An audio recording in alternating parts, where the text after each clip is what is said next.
பெற்றதாயும் பிறந்த பொன்னாடும் நற்றவாவானினும் நன்னி சிறந்தனவே. மாசில் வீணையும் மாலை மதியமும் வீசுதென்றலும் வீங்கில வேணிலும் மூசு வண்டரை பொய்கையும் போன்றதே ஈசன் எந்தன் இணையடி நீழலே. குரு வாழ்க, குருவே துணை. ஜோதிட சொந்தங்களுக்கு வணக்கம். இன்றைக்கு முனைவர் காசோ ராதாகிருஷ்ணன் ஜோதிட ஆய்வு மைய ஐயத்தினுடைய அமைப்பாளர் ஐயா முனைவர் ராதாகிருஷ்ணன் ஐயா அவர்களுக்கு ஒரு வாழ்த்து சொல்லணும். நான் இன்றைக்கி தான் முதல் முறையாக வந்திருக்கிறேன். ஐயாவுடைய இந்த நிறுவனம் தொடர்ந்து நல்லா நடைபெறணும், நெடுநாள் இருக்கணும், நிறைய பேர் வரணும், நிறைய பேர்த்துகள் இங்கே பேசணும், நிறைய பேர்த்துகள் கருத்துக்களை மக்களுக்கு போய் சேரணும் அப்படிங்கிறதுக்கு ஐயா தொடர்ந்து நடத்தணும். ஐயா தொடர்ந்து நடத்த ஐயாவுக்கு இறையருளும் திருவருளும் கிடைக்கணும் அப்படின்னு சொல்லி ஐயாவுக்கு வாழ்த்த வயதில்லை என்றாலும் ஐயாவுக்கு நம்ம வாழ்த்து சொல்ல வேண்டிய நம்ம கடமை, அதை தெரிவிச்சுக்கிறேன்.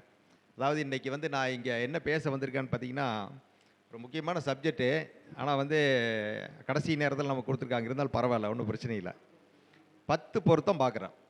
10 பொருத்தம் தாராபலன் பார்த்து தானே கல்யாணம் பண்ணுறோம். தாராபலன் அப்படிங்கிறது என்ன? நட்சத்திர பொருத்தம் இல்லையா? நட்சத்திரம் பொருத்தம் 10 பொருத்தம் பார்த்து திருமணம் தோற்று போய்விட்டது, திருமணம் தோல்வியில் முடிந்து விட்டது. 10 பொருத்தம் அப்படிங்கிறது ஹம்பக் அப்படின்னு சொன்னாங்களா இல்லையா? பெரிய பிரச்சனை தமிழ்நாட்டில் ஆச்சுல்ல. ஏன் 10 பொருத்தம் தோற்று போச்சு? உனக்கு 10 பொருத்தம் பார்க்க தெரியல, உனக்கு 10 பொருத்தம்னு என்னன்னு தெரியல. நீ அதனால நீ சொல்கிற, அதனால தோற்று போச்சு. இதுக்கு முன்னாடி நம்ம தாத்தன் கொள்ளு தாத்தன் எல்லாரும் பார்த்து தான் இருக்கிறாங்க. அன்றைக்கி இருந்த ஜோதிடம் இருக்குது. ஜோதிடம் நீங்களும் நானாக கண்டுபிடிச்சது கிடையாது, நேற்று இன்றைக்கி வந்தது கிடையாது, காலங்காலமாக வந்திருக்கு, நூற்றாண்டுகளாக வந்திருக்கு. அப்போ இது என்ன ஆகிருக்கு? இது சரியாக தான் பார்த்துட்டுதுங்க. உனக்கு பார்க்க தெரியல. நீ இடையில ஏன்னா உன்னோட சுயநலத்துக்காக நீ மாற்றப்பட்டாய், மாற்றினீங்க, பண்ணினீங்க, ஏதோ பண்ணியிருக்கீங்க, அதனால் வந்த வினை அப்படின்னு தான் சொல்லணும். 10 பொருத்தம் தோற்பது ஏன்? இதுதான் நம்மளோட இதுங்க. அப்போ இதுக்கு என்ன காரணம் அப்படின்னா, அதாவது 1 அப்படிங்கிறது நீங்கள் பிறந்திருக்கிற நட்சத்திரம், 1ங்கிறது ஜென்ம நட்சத்திரம், அதுதான் ஜென்மத்தாரை, அதுதான் உங்களுடைய முதல் தசா. முதல் தசா என்னங்க? நீங்கள் பிறந்த நட்சத்திரம் தான் முதல் தசாவாக வரும். குரு தசையில் பிறந்தால் குரு திசை தான் வரும். கேது நட்சத்திரத்தில் பிறந்தால் கேது தசா தான் வரும். அதை தான் இதில் லைன் பண்ணியிருக்கோம்.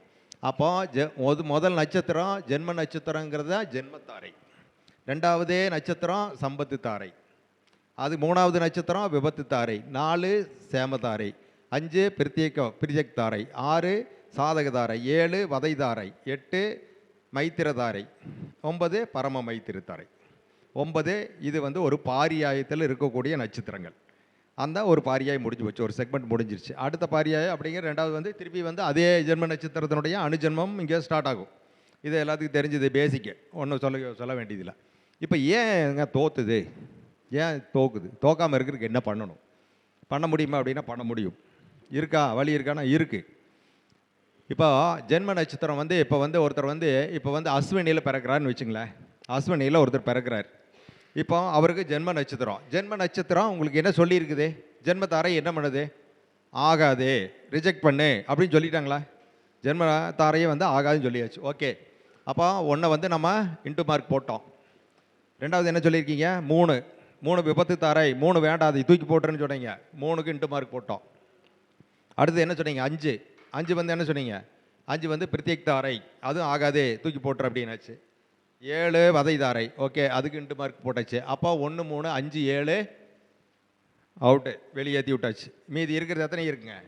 2 அப்படிங்கிறது 4 5 தாரை வரும் இல்லைங்களா?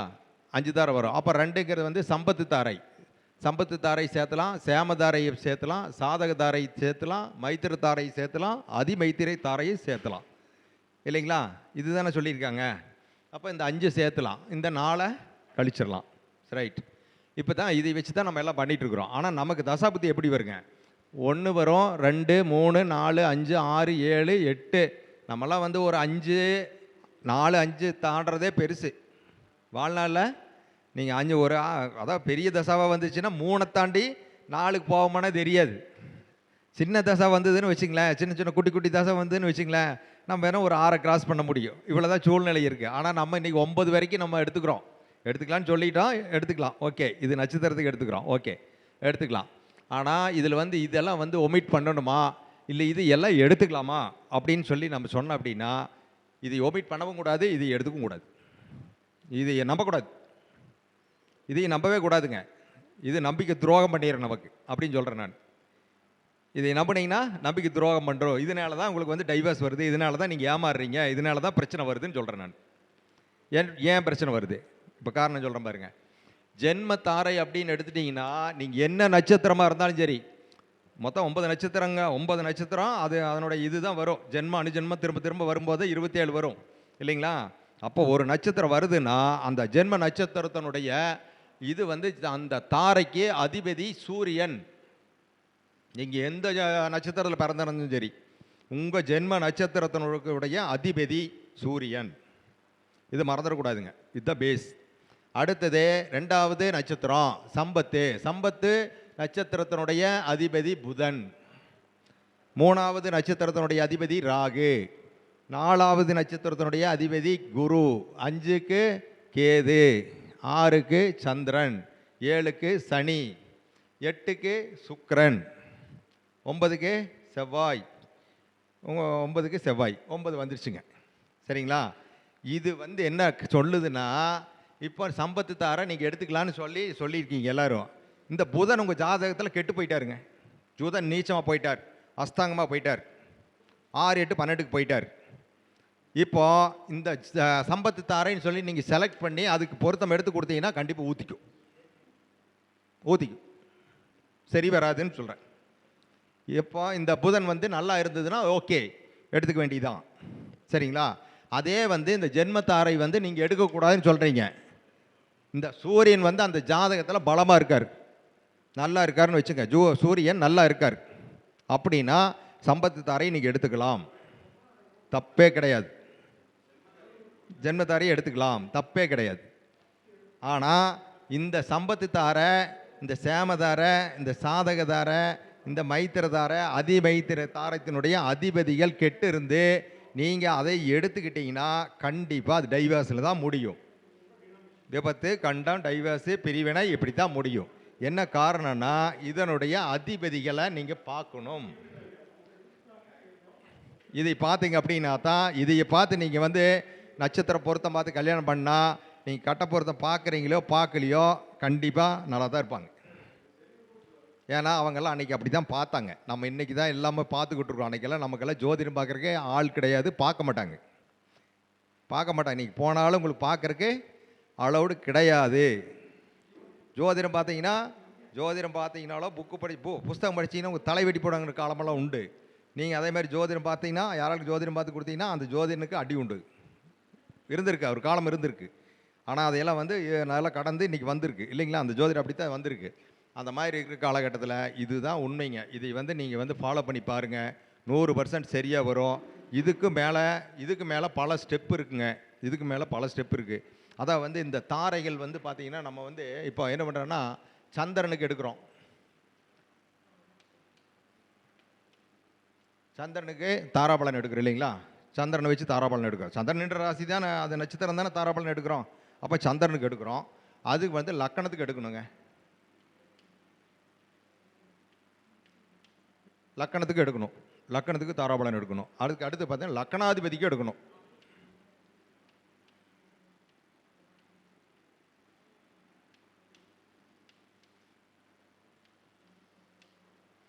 அதாவது சந்திரனுக்கும் வந்து நீங்கள் இதே மாதிரி வந்து தாராபலன் எடுக்கணும், லக்கணத்துக்கும் தாராபலன் எடுக்கணும், லக்கணாதிபதிக்கு தாராபலன் எடுக்கணும். 3க்கு தாராபலன் எடுத்துகிட்டு 1, 2, 3 கட்டம் வரும்.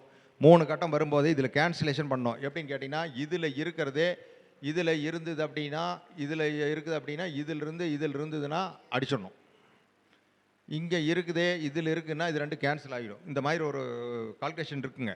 அதுபடி நீங்கள் கேன்சல் பண்ணிட்டு வந்தீங்கன்னா கடைசியில் வந்து உங்களுக்கு ஒரு நட்சத்திரமோ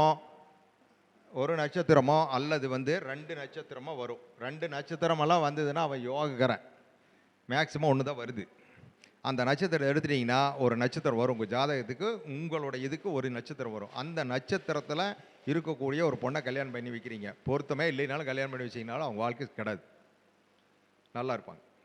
அதே மாதிரி ஜாதகமே கெட்டுப்போச்சு, பொண்ணோட ஜாதகம் கெட்டுப்போச்சு, பையனோட ஜாதகம் கெட்டுப்போச்சு, இவங்க 2 பேருக்கு நீ வாழ்க்கை இல்லையா, சன்னியாசி போக வேண்டியதானா? கிடையவே கிடையாதுங்க. இருக்குது, வாழ்க்கை இருக்குது. இவங்களை வாழ வைக்க முடியுமா? வாழ வைக்க முடியும். எப்படி? நல்ல ஒரு முகூர்த்தம், அதுக்கு சில முகூர்த்தங்கள் உண்டுங்க, சில முகூர்த்தங்கள் உண்டு. இந்தந்த முகூர்த்தங்கள் இந்த ஏதாவது வந்து இந்த கிழமை, இந்த திதி, இந்த நட்சத்திரம், இந்த யோகம், இந்த கர்ணம் இது சேர்ந்து வரும் நாளில் வரக்கூடிய முகூர்த்தத்தை எடுத்து திருமணம் பண்ணி வச்சின்னா எந்த பொருத்தமும் இல்லாமல் ஒன்றுமே ஜாதகமும் இல்லாத ஒரு ஜாதகம் 2 பேர்த்தையும் சேர்த்து வச்சு அவங்க வாழ்வாங்க, நல்ல வாழ்க்கையாக இருக்கும் அப்படின்னு சொல்லி நம்ம சாஸ்திரத்தில் இருக்குது. பயன்படுத்துகிறவங்க பயன்படுத்திட்டு தான் இருக்காங்க, அதை பயன்படுத்தலாம். இதையும் செய்ய முடியும். இதை விட இன்னொரு சின்ன விஷயத்தை நான் சொல்கிறேன்.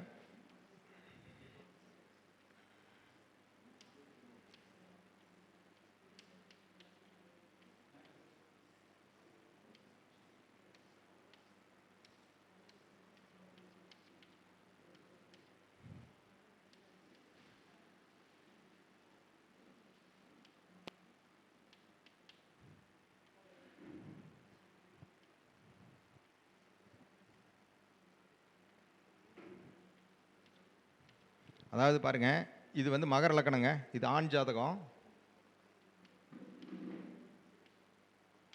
இது பெண் ஜாதகங்க. இது ஆண் ஜாதகம், இது பெண் ஜாதகம். இந்த ஆண் ஜாதகத்தில் பார்த்தீங்கன்னா இந்த ஆண் ஜாதகனோட லக்னாதிபதி சனி வந்து பார்த்தீங்கன்னா 3ஆம் இடத்துல போய் வக்ரமாயிருக்கார். 3ஆம் இடத்துல வக்ரமாயிருக்கு. நல்லா கவனிச்சிங்கன்னா தான் புரியும். இந்த லக்னத்தினுடைய அதிபதி 3க்குள்ள போய் சனின்னு வச்சுக்கலாம், அதிபதினு கூட மறந்துடுங்க நீங்கள். சனி வந்து இங்கே வக்ரமாயிருக்கார், மீனத்தில் சனி வக்ரம். இந்த பெண் ஜாதகம் ரிஷப லக்னம், இவங்களுடைய 8ஆம் அதிபதி அல்லது வந்து 11ஆம் அதிபதியான குரு வந்து 7ல் உட்காந்து வக்ரமாயிருக்கார். இப்போ இந்த வக்ரம் 2 வக்ரம் தான் ஒரு வேலை செய்ய போகுது. இப்போ பாருங்கள், இப்போ என்ன பண்ணுதுங்கன்னா இந்த பெண்ணுக்கோட லக்கணத்துக்கு இந்த ஆணுனுடைய சனி 11ஆம் இடத்துல இருக்குதுங்க. இந்த பெண்ணுனுடைய லக்கணத்துக்கு இந்த ஆணுனுடைய வக்ர சனி 11ஆம் இடத்துல இருக்குது.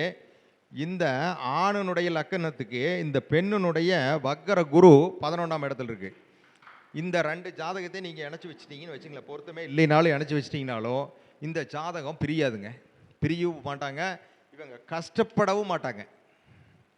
இந்த ஜாதகனும் இந்த ஜாதகியும் கஷ்டப்படவே மாட்டாங்க. கணவன் மனைவி ஆகிட்டாங்கன்னா கஷ்டப்படவே மாட்டாங்க. நீங்கள் பொருத்தம் இருந்தாலும் சரி இல்லைனாலும் சரி. இப்படிப்பட்ட ஜாதகத்தை நீங்கள் சேர்த்தி வச்சிட்டிங்கன்னா இந்த ஜாதகன் எதா தசாபுத்தி அந்தரம் சூட்சமம் பிராணன் நீங்கள் சொல்கிற மாதிரி வந்து லாடு சப்லாடு சப்லாடு எல்லா லாடும் கெட்டு போயிட்டாலும் இவன் வந்து மேலே கீழே போகவே மாட்டான். இதே மாதிரி இந்த பெண்ணுக்கு அப்படியே தான். தசாபுத்தி அந்தரம் சூட்சம பிராணன், ரெண்டாவது வந்து உங்களுக்கு வரக்கூடிய கோச்சாரம் கீச்சாரம் எல்லாம் கெட்டு போச்சு, லாடு சப்லாடு எல்லாம் கெட்டு போனாலும் இவங்க இந்த பொண்ணும் கீழே போக மாட்டான். இந்த ஜாதகன் கீழே போகும்போது இந்த ஜாதகம் தூக்கி பிடிக்கும், இந்த ஜாதகம் கீழே போகும்போது இந்த ஜாதகம் தூக்கி பிடிக்கும். ஏன்னா இந்த லக்கணத்துக்கு அதில் 11ல் வக்ர கிரகம் இருக்குது, இந்த லக்கணத்துக்கு 11ல் இதனுடைய வக்ர கிரகம் இருக்குது. இது பேலன்ஸ் பண்ணும். ஒரு தராசு இழுக்குதுன்னா இந்த தராசுலேருந்து கொஞ்சம் எடுத்து அதில் வச்சிங்கனாலும் சரி, இல்லை எடுத்துட்டிங்கனாலும் சரி, சரியாயிடுமா? இந்த தராசு இழுக்குதுன்னா இந்த தராசுலேருந்து கொஞ்சம் எடுத்துட்டிங்கன்னா என்ன பண்ணும்? சரியாயிடும். இல்லைன்னா இந்த தராசுகள் வச்சுட்டிங்கன்னா சரியாயிடும், இல்லைங்களா? அந்த ஒரு தத்துவம் தான் இது. இது வந்து சும்மா வந்து நம்ம வாழ்க்கையில் வந்து நம்ம எதை வேணாலும் இது பண்ணலாம். ஆனால் இதுவும் உண்மை தான்.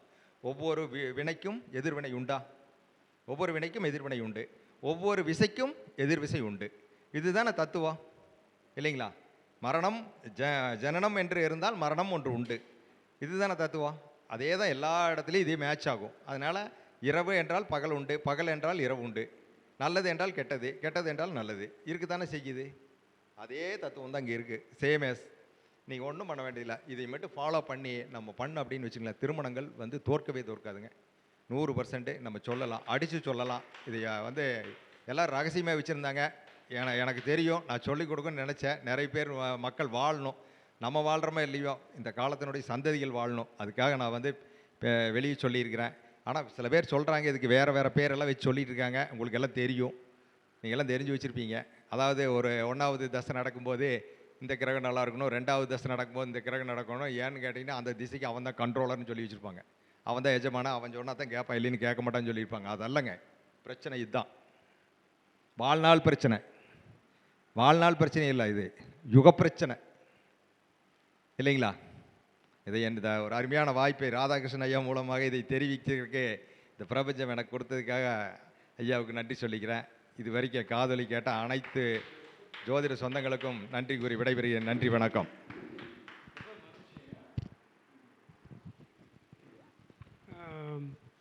அற்புதமாக வந்து ஒரு இந்த 9 சென்சிட்டிவ் பாயிண்ட்ஸ் ஆஃப் மூன் சொல்லுவாங்க. அதாவது சந்திரனுடைய 9 வந்து என்னென்னு கேட்டிங்கன்னா, அதாவது ரொம்ப முக்கியமான புள்ளிகள்.